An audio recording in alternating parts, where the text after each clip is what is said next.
It was a wonderful presentation, and I think the kind of the studies which were presented by Dr. Dev, he had really established whatever the dilemma which we have in most of the time, that we are concerned about the morbidity as well as the mortality of the procedure. But the bottom line is that the maximum surgical cytoreduction is the standard of care, and HIPAC can add to the maximum cytoreduction in the peritoneal surface malignancies. It is not going to replace any kind of the incomplete surgeries.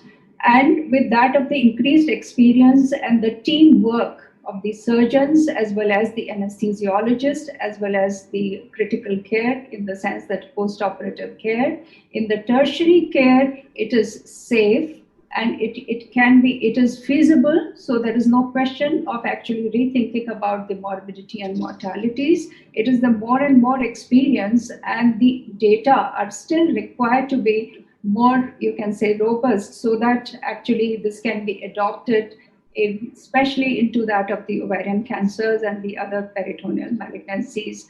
I would like to have one comment here, that we require to have our own Indian data from the various centers, those who are doing the cytoreduction and the HIPAC, to come up with our own Indian results. Of course, we have seen the publications from Dr. Dev as well as Somashekar, but I think the more and more centers, tertiary centers, can definitely practice it in order to give the best to the patients of the peritoneal malignancies.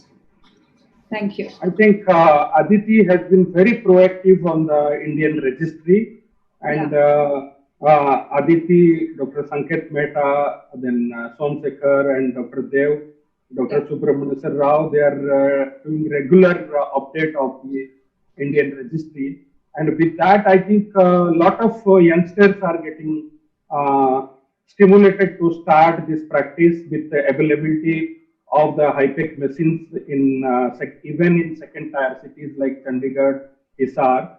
So a lot of youngsters are now getting stimulated to start this procedure. I think propagation of science to the whole oncology community is the motive to give the best outcome to the patients. So with that, we end today's webinar.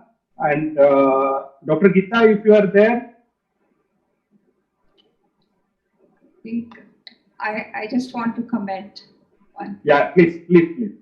Dr. Aditi's, your presentations were very, very interesting. And what I felt, because you have started now doing HIPAC, at the recurrence, actually that is the area of the interest to us. So basically, we will have to believe that yes, HIPAC can be taken up, and maybe at the second time, this can be taken up into the next session sometime. But this is very interesting, and I think if suppose you can develop this registry and we all can contribute to that, that will be a good contribution from the center. So we have more than 1,200 cases in the registry already. Large contribution from my own center, from Dr. Sanket, from MBR Cancer Center in Kerala, from AIMS, and several other smaller contributions from another 5 or 6 centers. So together we built up 1,200 cases. There are a lot of people who are interested, but they are just not able to,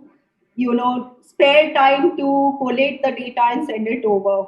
So the registry has an online system. You can directly enter cases into the database. We have simplified it to meet the Indian requirements. If we have a database that has 500 elements for each patient, nobody is going to be able to do it unless you have dedicated people. We've restricted it to 150, 200 elements. So it's a very simple database to enter data into. A lot of people send us Excel sheets. They send all the data on Excel. So we manually enter it in the registry. In the registry, you can see your own data. Nobody else is able to see your cases, your clinical information, the clinical information of patients. And we have a code for each patient. So you cannot actually see the name and address. That information remains only with you. And if you entered it into the registry and you want to extract your data, you just press a button, everything comes out on Excel. So it's a one-time effort gathering all your data. Once it is in place, you just have to follow it up. It's a matter of habit. Once you get into it, you get started, it is very much possible. And it would be really good because now we are analyzing the 1200 cases, and you will not believe we have a very good survival in our PMP patients. So many 3-year survivors, 5-year survivors. So it is good to see these long-term results because HIPEC remains an expensive affair and a lot of patients want a good survival. So it is very encouraging that despite the advanced disease that we see, we have good survival in the Indian scenario.